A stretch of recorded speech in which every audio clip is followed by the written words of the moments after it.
and welcome back to another Booty Bonanza. I have lots of different stuff today. It's gonna be cool to show you guys all this different stuff. Where to start? Let's start with a brand new system I got. So, as some of you might know, as part of the Cartridge Club, I am now the host of CC Portable, where we play one portable handheld game a month, then we discuss it in the forums, and I do a little podcast to wrap it up. But one of the systems that we may play down the road, but I'm not too sure, that all depends on you guys, is this system. And I got this awesome carrying case for it. It is the SEGA Game Gear. Look at this. This is a sweet carrying case, but it's not just a carrying case. No, no. Because inside you will find a SEGA Game Gear. Now, I'm not too sure if this works. I tested it out and I got sort of a picture, but I don't know if that was just because the batteries were bad. So I might have to do some surgery on this and try and get it working. But I have a SEGA Game Gear now. Hopefully it works. If anything, I have a case, am I right? And it also came with, and I think this is really cool, came with the SEGA battery pack. Now, I'm missing the plug, so you can see that. I'm missing the plug that goes in the side here so I can charge it, but that's fairly easy to find and I can pick that up. But so that's really cool, so I got the battery pack. Yeah, so the SEGA Game Gear. Happy to add that to my collection. I don't have any games for the Game Gear yet. What games should I get? You guys tell me. What are the good games for Game Gear? Because I have honestly no idea. So thank you in advance for that. Moving on. Magazines. Didn't get any Nintendo Powers this time. Very sad about that. I am like 35 away or something from a complete set. I did, however, get one magazine, and it's a bit of a controversial magazine at that. And that is issue 1 of Retro Video Game Magazine. Woo! Ah! Now, if you know anything about this magazine, it is the brainchild of Mike Kennedy. And he is a figure that is swirling in controversy right now between that magazine, the Coleco Chameleon.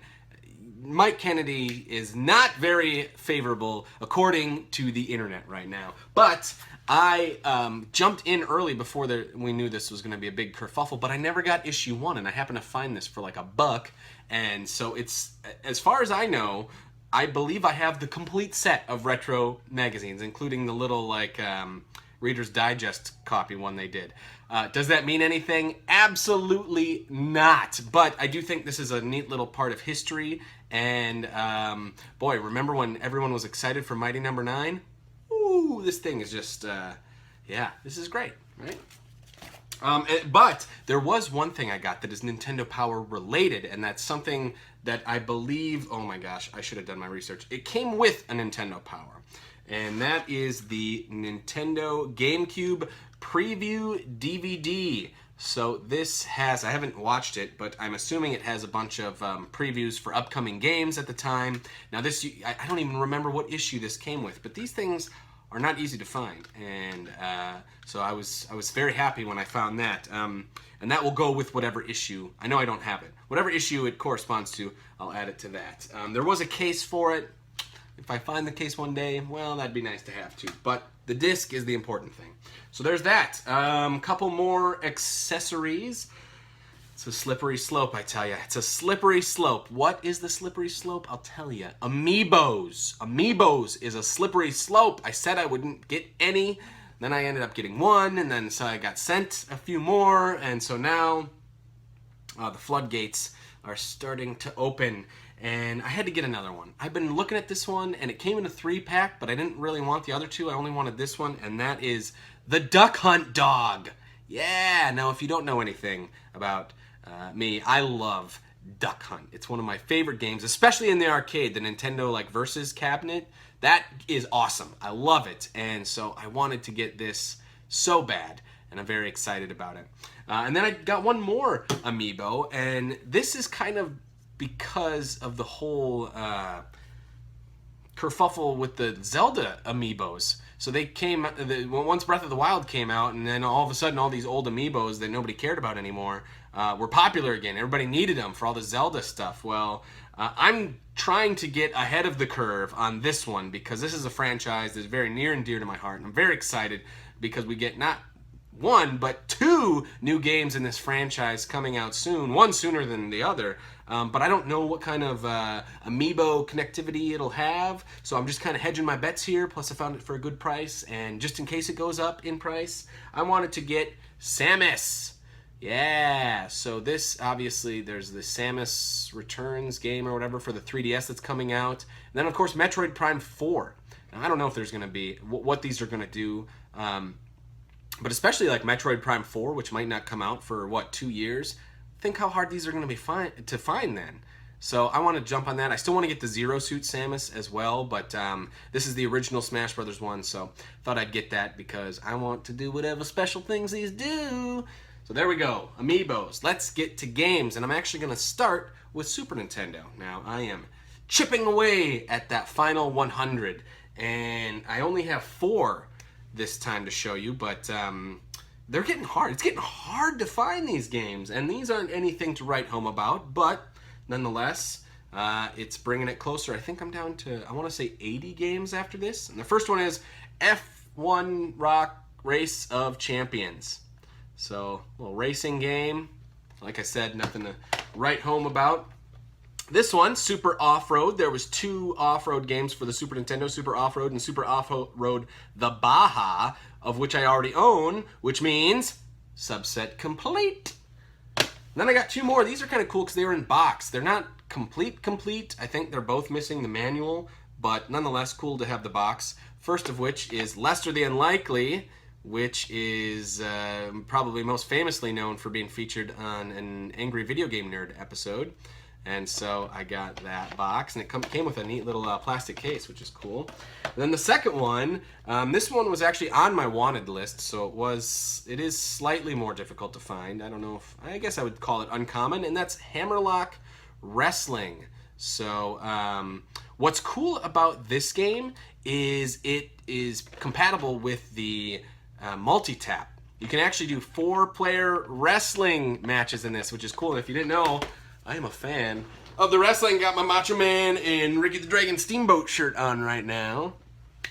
So yeah, I'm very excited about that. So I got a few more Super Nintendo games checked off the old list. On to portable.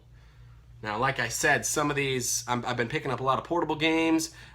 Some of these may be featured in upcoming CC Portable Game of the Month. Who knows? I don't, but I own them now, so you never know. Now, first is Revenge of the Gator. I hear about this game all the time, and it's a pinball game, and it's pretty fun. I was testing it out the other day, and yeah, it is fun. So maybe we'll do like a pinball month on CC Portable, and we'll have like a vote or something. Who knows? I don't know about that. Oh, this is cool. So in August, the game of the month is Grand Theft Auto Chinatown Wars for the Nintendo DS or the PSP, and I found for the DS, these were like special limited edition things or something, I don't know, is a Grand Theft Auto Chinatown Wars Chopsticks stylus, right? Now, I couldn't even find these on eBay to look them up after I got these, so I don't know if these are rare or what, but pretty cool. You get 2 little styluses here, and yeah, so I'm excited to play that game. I've actually started playing it, my very first Grand Theft Auto game ever, so look forward to that podcast in August. The next one I got, I know this is going to come up as a popular title that people want to play for the CC Portable, and that's Phoenix Wright Ace Attorney. So this is the first Phoenix Wright game for the Nintendo DS, and I've never played any of these.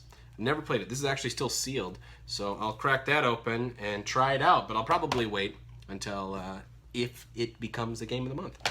And this next one is for the PSP. Now, the PSP was known for a lot of great collections, and I think this is a great example of that, and that is the Sega Genesis collection. Holy mackerel, does this have a lot of awesome games on it. Let's see if I can run it down. Phantasy Star 2, 3, and 4. Vector Man 1, 2, Golden Axe, Sonic the Hedgehog, Comic Zone, Column, Shadow Dancer, Secret of Shinobi. Tons of games on here. For a portable SEGA collection, it doesn't get much better than this. So this will be fun to take on the road or on the plane or wherever. Good to have. Love these games. Two left. Two more games. Both pretty awesome and games that I've been looking for a while. One for Sega Genesis and one for the NES. The first will be Sega Genesis. Now this is a shooter that you may be familiar with if you watch Classic Game Room, because he talks about it all the time, and that is Truxton.